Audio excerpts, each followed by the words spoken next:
widely shared values, beliefs, attitudes, viewpoints. Don't look at me. Miranda, someone said I was part of the KKK. Now I want to. Oh my god.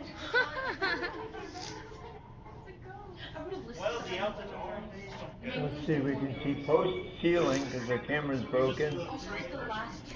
Oh my We can god. see Tahoka. Hale Center has their lights turned off or something. There it goes. There it goes. I knew they existed.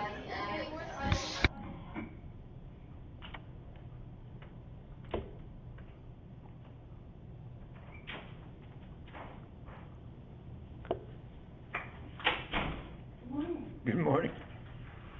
It's Halloween. Oh, that's right. Yeah. Okay, Hale Center. Did everybody wear their costumes to school this morning? Look at him go. Is there a ghost? See, there's a ghost. Oh, that's Tahoka. Hello, Tahoka. I'm not the only one. Turn on the camera. You know, Post broke their camera. They claim they broke their camera. Wait, Mr. Hunt, turn on the camera real quick.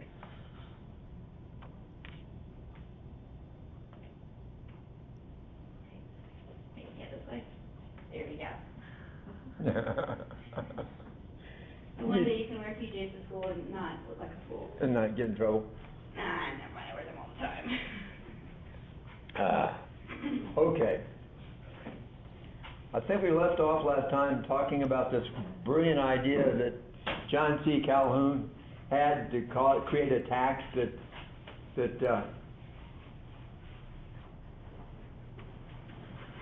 President Adams would have to veto, and that would lose all the votes from the pro-tax New Englanders.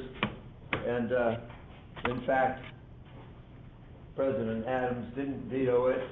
Then John C. Calhoun had to run home because his own home state hated tariffs, and he had to write the South Carolina Exposition and Protest.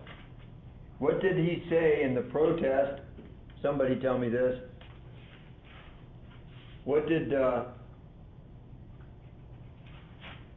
John C. Calhoun, South Carolina Protest and Exposition say South Carolina was allowed to do if they didn't like the tariff? What was the word he used?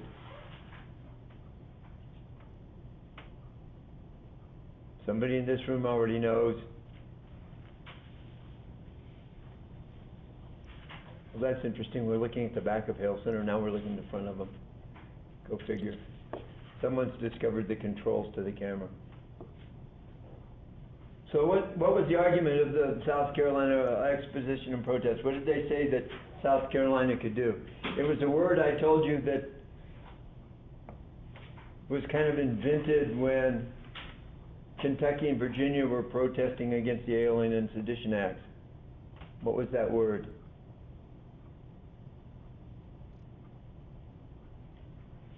Come on, let's have a volunteer somewhere.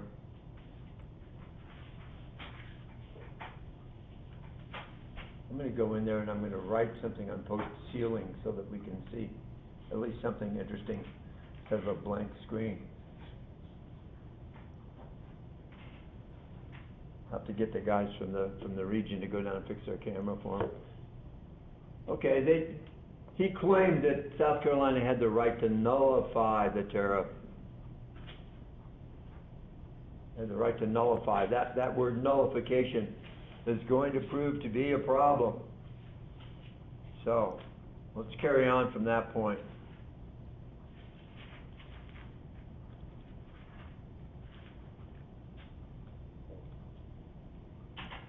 The election of 1828. We know who's going to win the election of 1828, and it didn't really take the help of John C. Calhoun's brilliant idea. Andrew Jackson was going to win. He organized this time. He set up a campaign. And John Quincy Adams wasn't a politician, really, and didn't want to get involved in a dirty mudslinging match in an election. And he lost the election, in a pretty resounding vote. Let's see what it looks like. If I can get it to come up on the screen.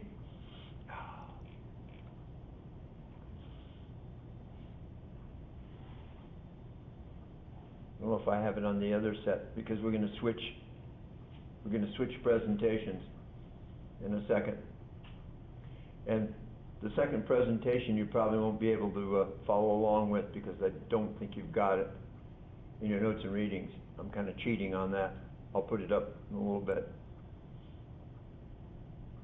Names and faces, Republican Republic, Monroe and Adams, John Quincy Adams presidency.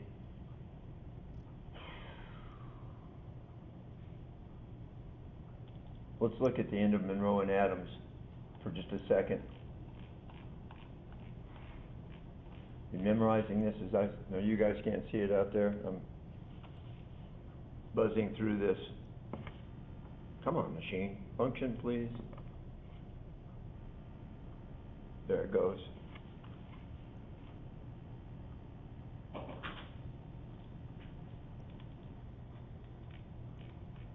Oh, went all the way to the beginning of the rap. There it is, right there.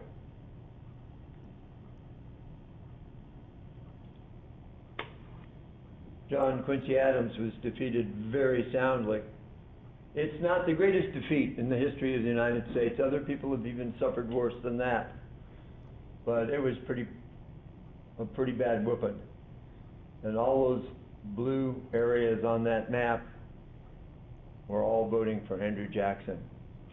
The kind of almost white areas on the map were very small states, and some of them still voted for Adams. So it's all over.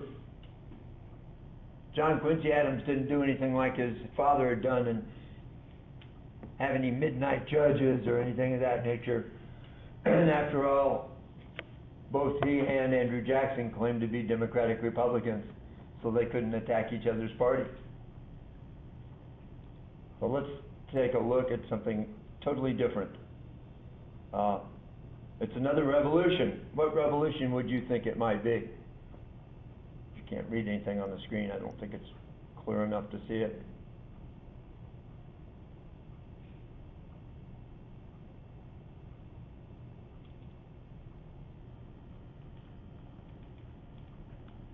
That's the kind of revolution it is, the Industrial Revolution.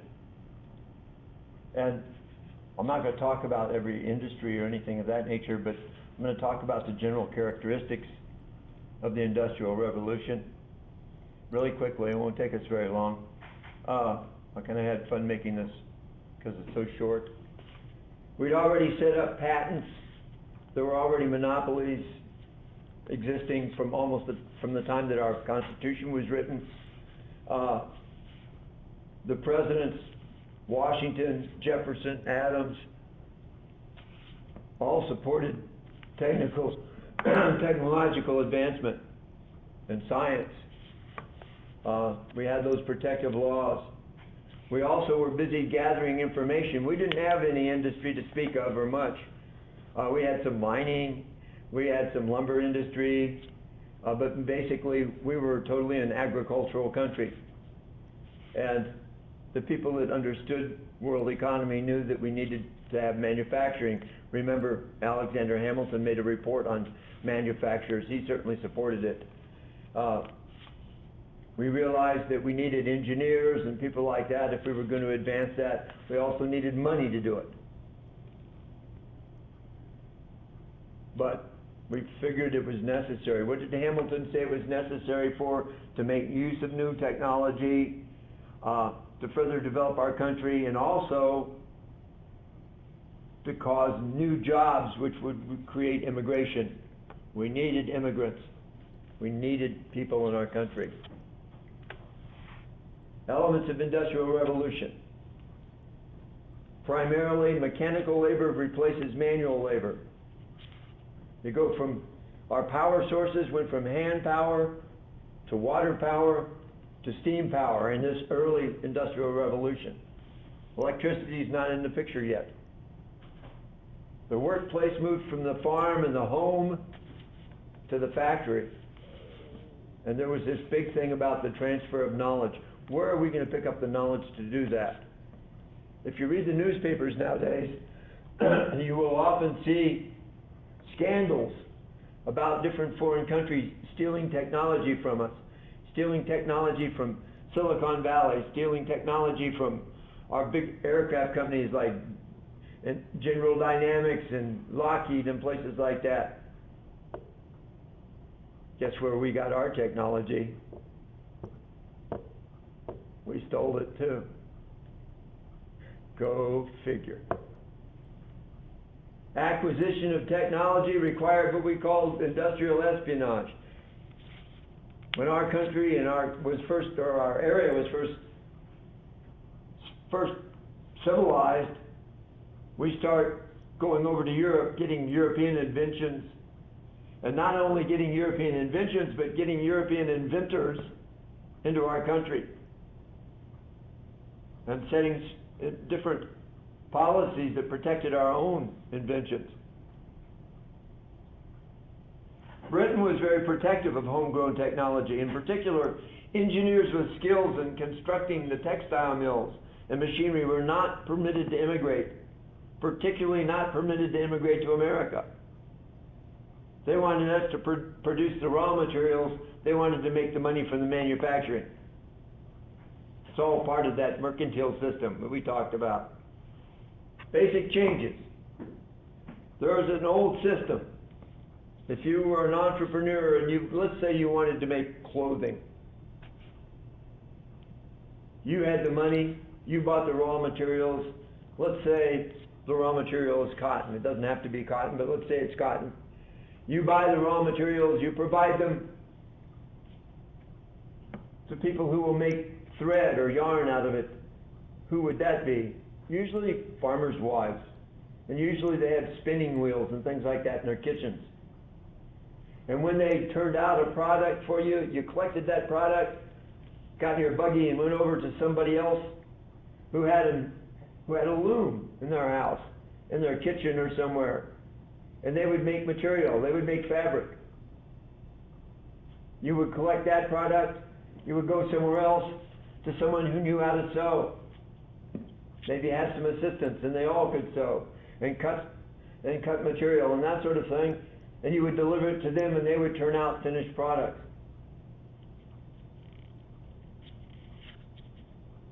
That's the put-out system. What we're going to convert to is a one-roof system where at least the majority of the process is going to be done in one location. If you're talking about textiles, at least from the point of taking the raw material, the cotton, you're going to go through all the stages of preparing that, making the thread, and weaving the material. Perhaps you'd sell that material after that. We're also going to go from skilled labor to production line labor. And I'll use firearms as an example of this. Firearms, if a man made a musket, he was a craftsman. He cast the barrels, he milled the parts, the moving parts. He also made the wooden stock for the weapon. He did the whole thing. When he was done, if somebody liked it, he sold it to them. If that guy broke a part on that musket, he couldn't go down to the store and buy a part. You had to mill a new part because that musket was different from every other musket. A little bit different anyway. The overall function may be the same. We're going to move from that to the idea of production line, where all the parts are the same size, so you have interchangeable parts.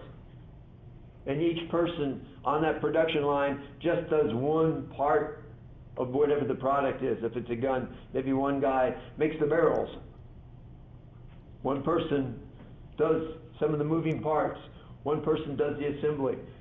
Maybe somebody else makes the wooden stocks, etc., etc. But all in one line of production. So instead of having an artisan who made the whole thing, now you have production line labor. Doesn't mean they're not skilled, but when we're talking about this, it means each one had a specialty. Who did that first? Well, we've already talked about one, and you've already forgotten about him, I'm sure. Back when we were fixing to go to war over the XYZ affair. We later decided not to. A young man offered to make 10,000 muskets on contract for the government. How could one man make 10,000 muskets? He was going to do a production line. His name was Eli Whitney. We're about to talk about Eli Whitney again. Different kind of product. Developments, over in England, they were probably ahead of the rest of the European world. They had supplies of coal, they had supplies of iron ore right there. And they could make machinery. But their biggest early industry was textiles. Where'd they get their material for it? They grew their own wool. Later on, we grew their cotton for them. We weren't the only place in the world that made cotton, but we were the cheapest as far as the English were concerned because we were part of their mercantile system. They built cities, giant cities like Manchester, out of nowhere. Became enormous cities, producing thousands and thousands of yards of, most of it pretty poor quality material. They take that material and sell it in Africa and different places. They ship it to America to sell it. Initially, the raw material for cotton came from one particular kind of cotton. It was kind of a long, oblong cotton boll, and it had really big seeds, and they called it long staple cotton. It wasn't a specific variety, but it was a category of cotton plants. The only problem with long staple cotton was that you could only grow it in certain climates. For example, in North America, maybe only way down in Georgia or someplace like that. Now, there was a kind of cotton that grew other places, and most of the varieties that we have now are from that, and that's called short staple cotton. But back then, it wasn't useful because it didn't have big seeds. It had tiny little seeds, and to make that cotton useful, you had to take all those seeds out, and if you did it by hand, it took forever, even if you had slave power. It just wasn't practical. Until your friend and mine, Eli Whitney, took some ideas that he read about and made a reasonably cheap little machine that took the seeds out of the cotton, Eli Whitney's cotton gin. He patented that. Just as a side note, a lot of people copied it. He tried to sue them in court, and most of the time they made just enough little change in it so that they got off from being sued. But that cotton gin is going to make a big difference. Now, leading up to that, all the developments were in Europe. Things like the Flying Shuttle, 1733. Spinning Jenny, 1769. Power carding, that's the machines that kind of rake the cotton fiber out so that you can spin it. Spinning Jenny, of course, made thread. Flying Shuttle was part of the weaving process. In fact, those things on the slide there, whoops, you can't see them. Come on, slide, pop up. There you go. Those are old kind of shuttles. Then they had the power loom. It's actually going to be a big loom that does most of the work for you. And finally, Eli Whitney will develop the cotton gin. Notice I didn't say invent. He developed it from what he learned about other efforts to make a cotton gin. I guess you could say he invented it. He invented his model anyway. Here's the effect of that invention. In 1 year, in the United States, between 1793 and 1794, cotton exports from the U.S. tripled. When people started using that cotton gin, we could process it faster. And in a period of less than 10 years, 1793 to 1801, our cotton exports rose from about 488,000 pounds a year to over 20 million pounds a year. You do the percentages and all that. That's an incredible increase. In fact, after a while they stopped most places stop measuring it in pounds and they start measuring it in bales. I think the modern bale is something like 500 pounds. I actually transported them in one of my other lives when I was driving a flatbed tractor trailer. I used to take Lubbock, Texas, and Plainview, and all the other local areas cotton down to Laredo. Where did it go from Laredo? Across the border into Mexico, where they made our Wranglers. Did you know that? All of our Wranglers it's American cotton, but it's made in Mexico. But that's still part of the American continent, so it's okay by me. I'll still buy it. At least it's not made in China. Well, you're saying that now bales have, they're 500 pounds or something? Yeah. They're heavy. I think ours are like 400. 400 something? 400 to 500. Yeah. There's something in Google or something that says that the bales it's heavier than that, 580 or 70 or something like that. I mean, we have too much cotton. It depends. It depends on the what the atmosphere is like on that given day, because cotton picks up moisture. In fact, that's a great danger if you're shipping cotton nowadays, because if you stack it up as high as you do on a flatbed, what happens when something like that is a little bit wet and you stack it? Well, good old Google is saying 5,000 pounds. Oh, well, that's a commercial. No, yeah, it's Yeah. a commercial Yeah. bale. It's a commercial At any rate, that's cotton. Now, how do we get mills in our own country? First of all, let's talk about where they're going to be. They're going to be up in New England. Why? Because they have fast-moving water. So they can do water wheel power. Water wheels linked to great big belts. Guess what? You couldn't turn one of those off. It was very difficult, which made that machinery very, very dangerous.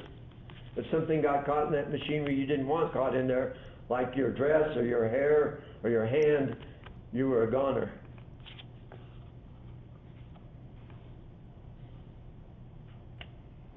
Some of the major plants, one of them was over in Rhode Island. Partners named Almy and Brown arranged for an English engineer who built textile mills to slip out of England. They set up one of the very first one-roof factories, and they also started doing something that will last for quite a while. They started employing children. Why would they employ children in that business? Anybody? That's a common sense thing. Why have children involved in the weaving industry? Anybody think?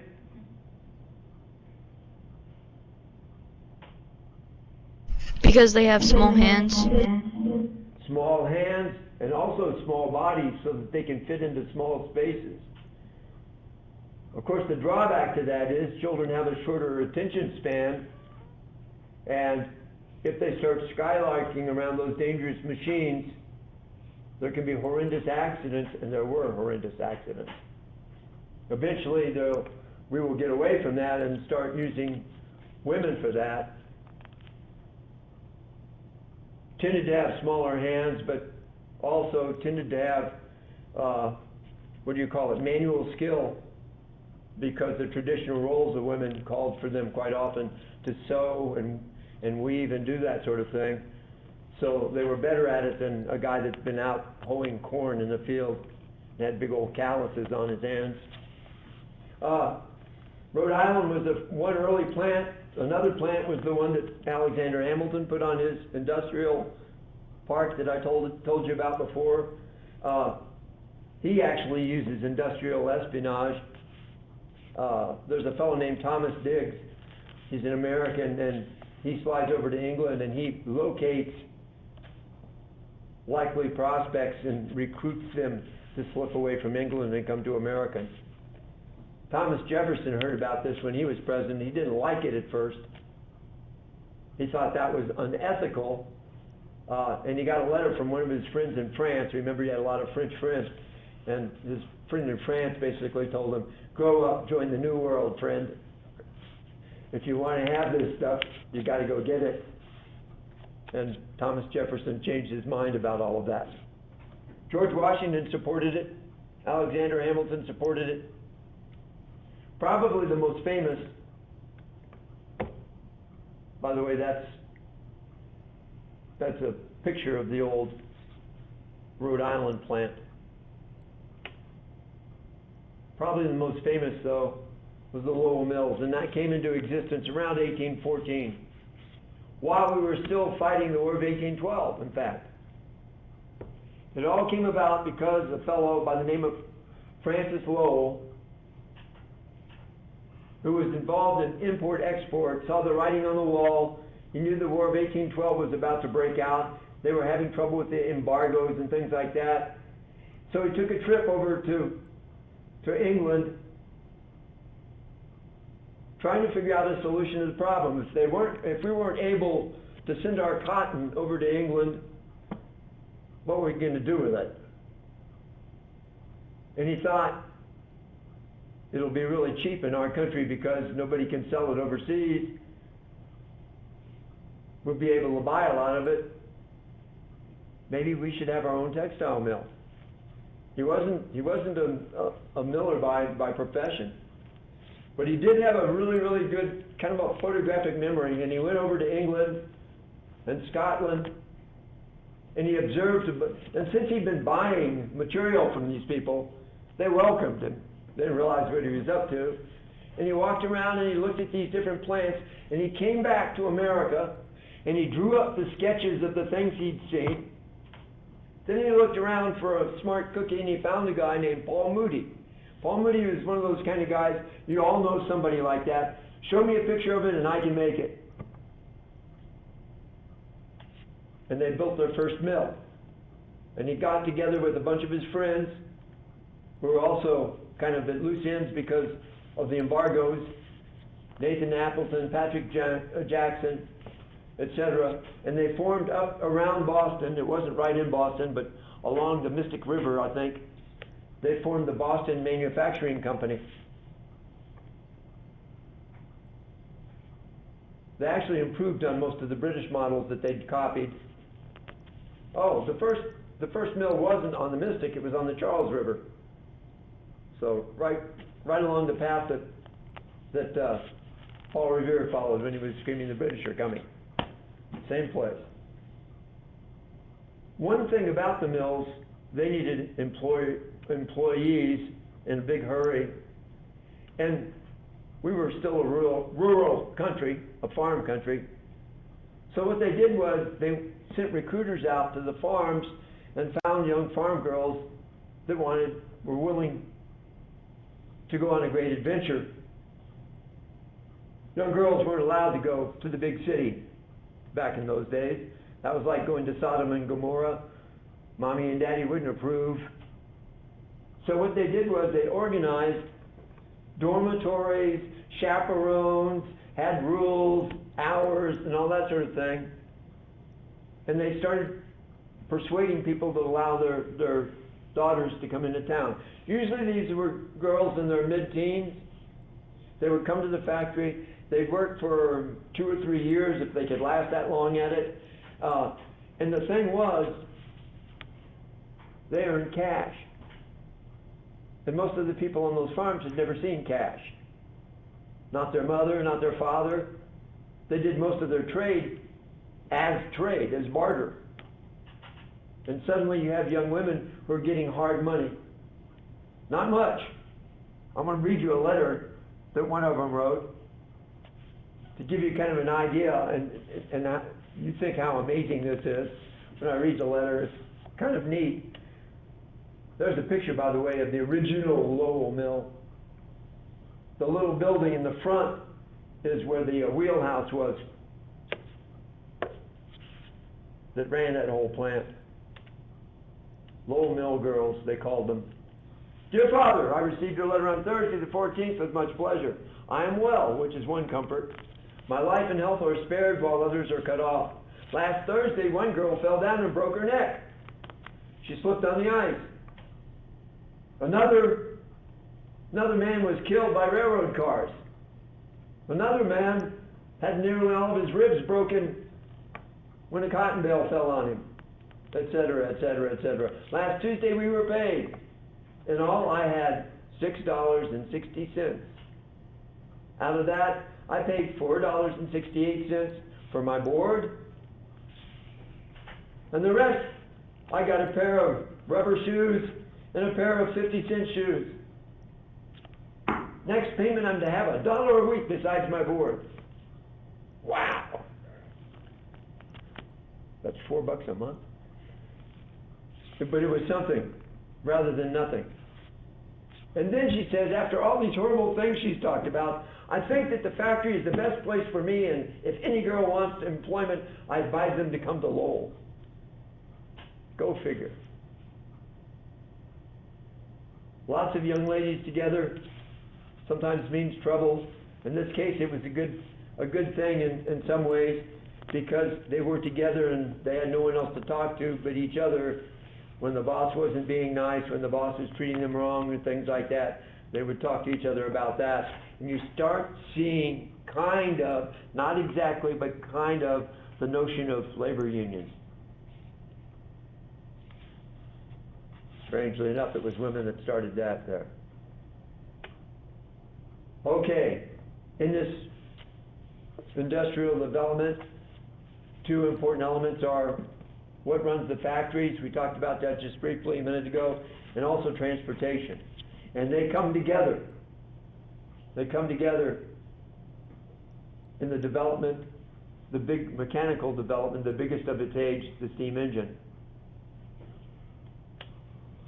First, of course, water wheels are used. They go from very, very simple to very, very complex and expensive. Basic water wheel designs are like that. You can look at it at your own time if you want. But the big development, oh, Mr. Hunt, you're going to get a Nobel Prize for this. Look at that. You have a moving part on your slide. Wow. Watt steam engine. James Watt took somebody else's idea of a steam engine, looked at someone else's design, and hooked it up with a water pump. The reason they did that, there was a great need to pump water out of coal mines. Of course, England was an island, so it was pretty wet. And human beings couldn't pump fast enough to clear out the lower parts of the mine. So he developed this water pump. I like that kind of crude diagram of a steam engine. That more or less tells you how it works.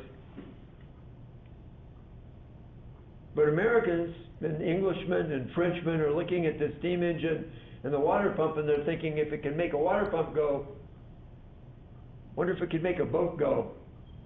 Wonder if it can make some kind of vehicle go. So they started playing around with that. Transportation and power.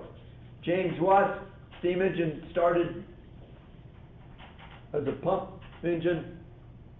But we're going to start playing around in America and in France and in England with boats driven by steam. Ben Franklin, back in 1790, paid for a guy to work on a steam-powered boat. Didn't work very well. He was an engineer, but didn't work very well. He had the problem with how heavy the engine was. A while later, a real engineer by the name of James Rumsey, backed by George Washington amongst others, developed a steam turbine.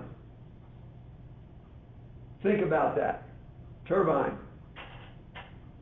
What do you know of that's run by a turbine?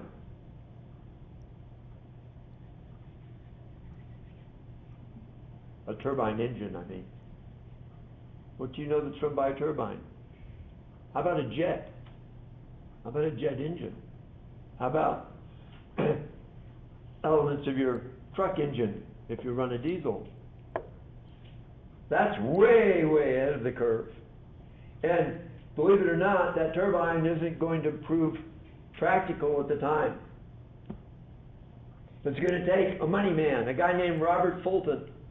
He's not an engineer, but he sees the need for a steam-propelled boat. And he goes over to France because he's heard that people are experimenting with it there. And he actually, with the help of some French engineers, builds himself a paddle wheeler, a boat that's propelled by large paddles.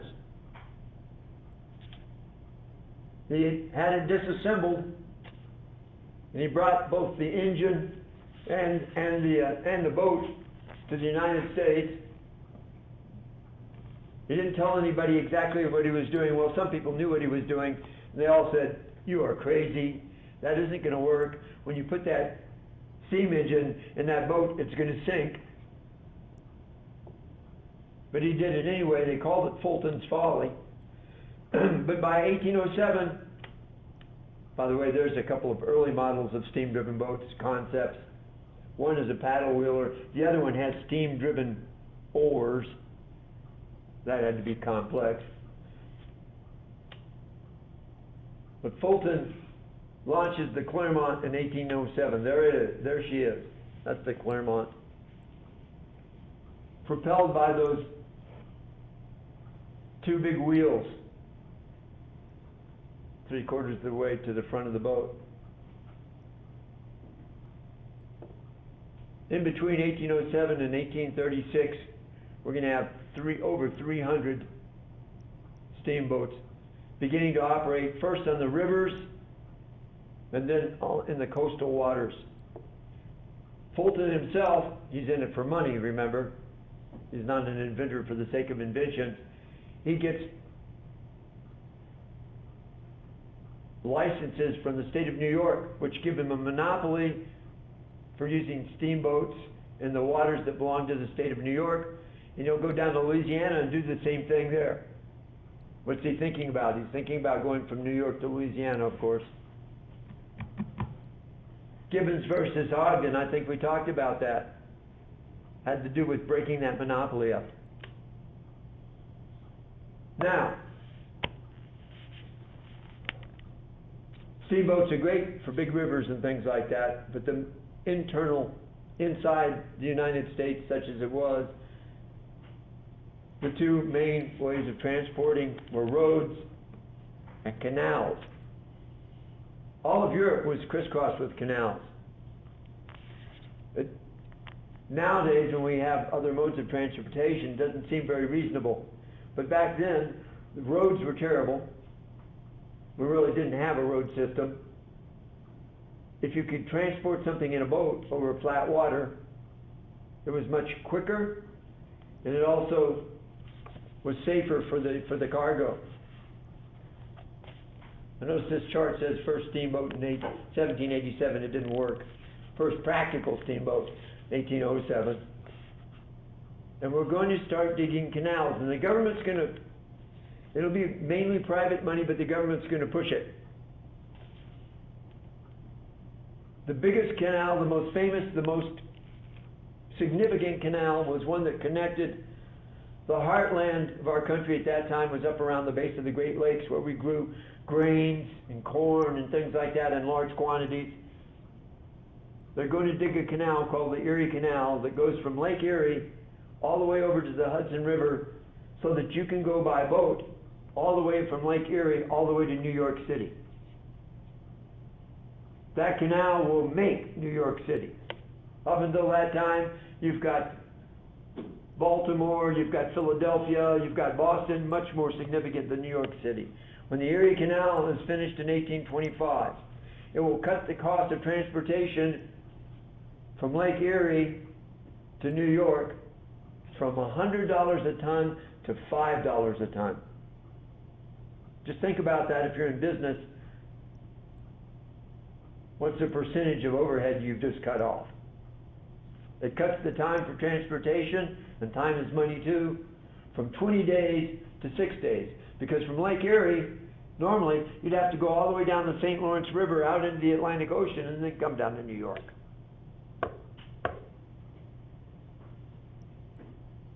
By 1836, we had over 3,000 miles of canals. We also had 361 steamboats on rivers and coastal waters. Think about the steamboat on the river. Until we had the steamboats on the Mississippi River, how did you move stuff down the river? We didn't talk about this, did we? How did you move stuff on the river? Anybody got any ideas? Let's say you're up in St. Louis and you've got, I don't know, several tons of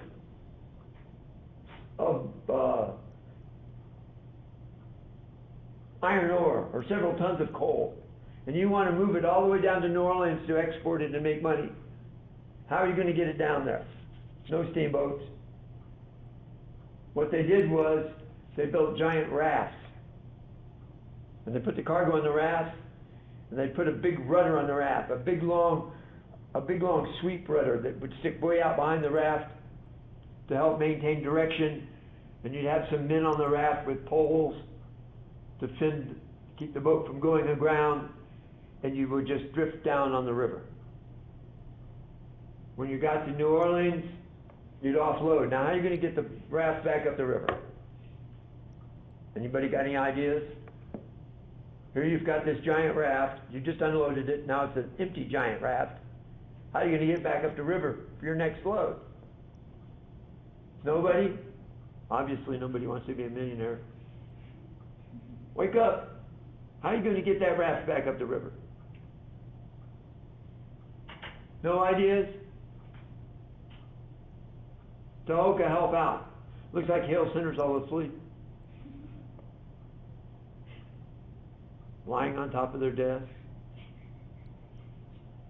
Snoring. There's somebody back there shaking her head back and forth.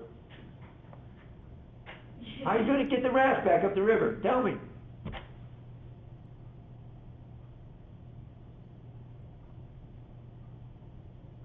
You push it. Push it.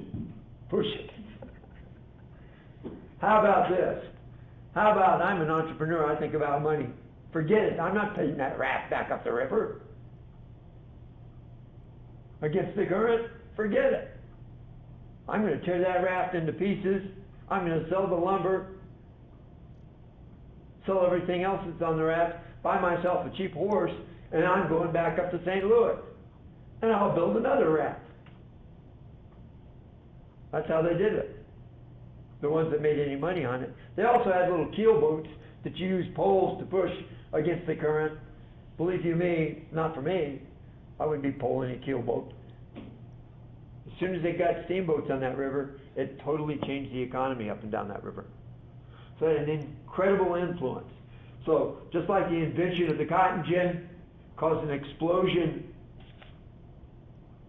in the cotton business, boats and all of that did wonders for our economy up and down the river. And we're on the way to maybe becoming a really prosperous country. Then there's firearms. I know everybody wants to talk about guns, so let's talk about guns. Eli Whitney comes up with the idea of mass production. He wasn't the only one, but he was an early thinker about it. In 1816, a fellow named Simeon North, who made pistols, started a factory up in Connecticut, and he decided, let's not make them one at a time. Let's make all the parts and put them together. Let's have interchangeable parts. And he hears about a kindred spirit down in Virginia, a place called Harper's Ferry. Now it's West Virginia, it wasn't then. Who's making breech-loading rifles on a production line too. And they put their heads together, and they form a company called Hall and North. And they give each other assignments about, you make these parts, I'll make those parts. And they start a really, really large and successful firearms business. Eventually, out of that comes the Springfield Armory. And of course, our friend Samuel Colt, who was last seen down in Alexander Hamilton's industrial park, moves up there too. All of that has to do with production line. All of that has to do with moving from making things one at a time to making a whole bunch of them at one time. That was part of our industry, and we developed that. We didn't have to borrow that idea from anybody else. Now, that sounds all well and good. How about the social consequences? What are you talking about, Mr. Hunt? What is having all this new industry? Tell me some things that you already know about that having all this industry has changed. Number one, we're developing better transportation. What else?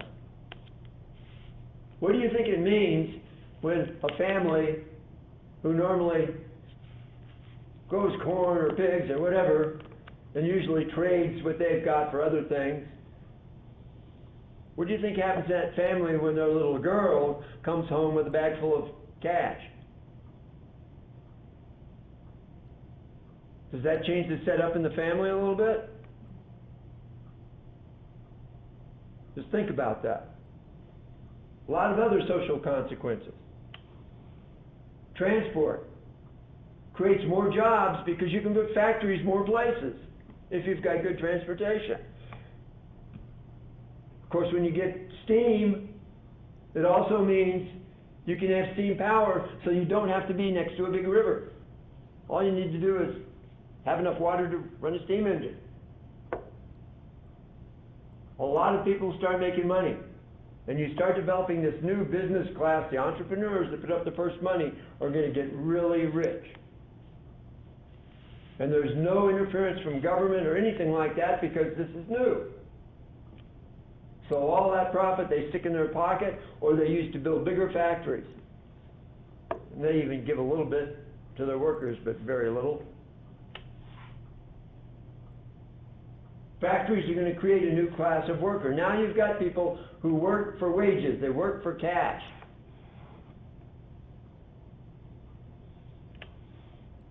Creates a new class of more independent women.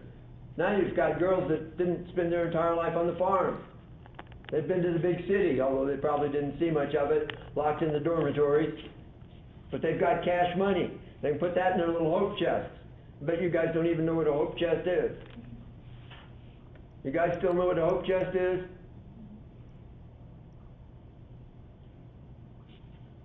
In the old days, it wasn't a good hope chest unless you made it out of cedar, because cedar wood smelled nice. And you put all the baby clothes in there, and sheets, and tablecloths. If you have a little bit of money to put in there, that's not too bad either. And you wait for Mr. Right to come along.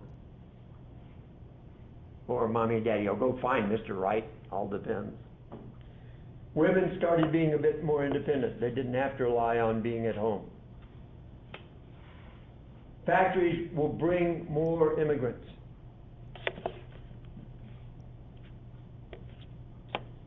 It absorbs immigrant labor. As fast as they get into the country, you got a job for them.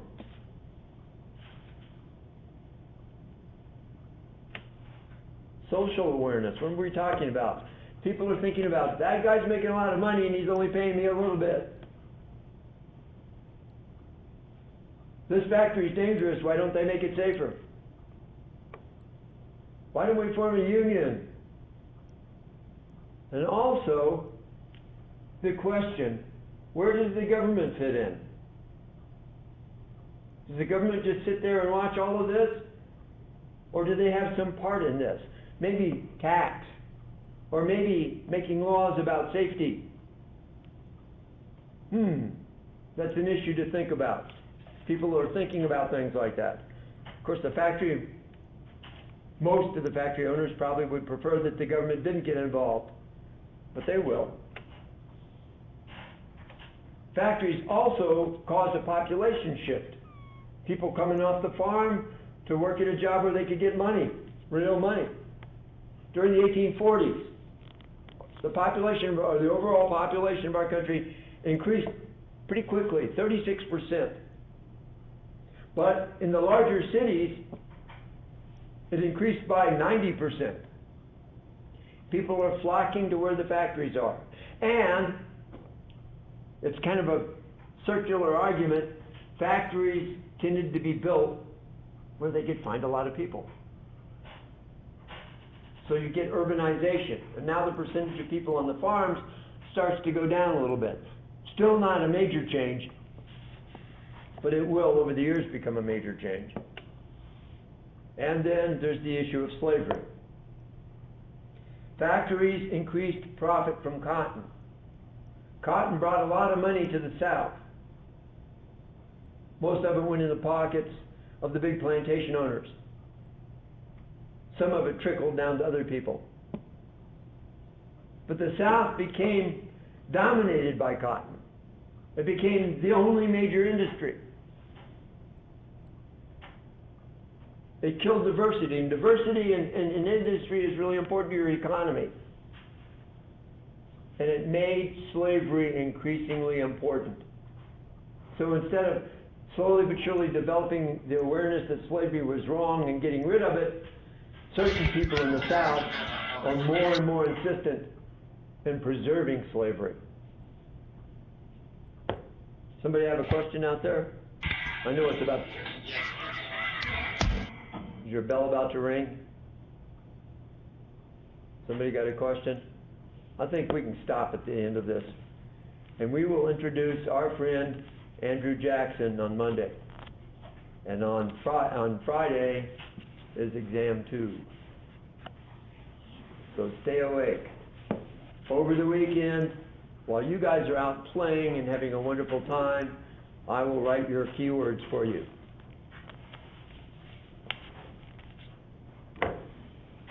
Peace. Have a nice day.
Your conference is scheduled to end in 2 minutes.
Your conference is now over.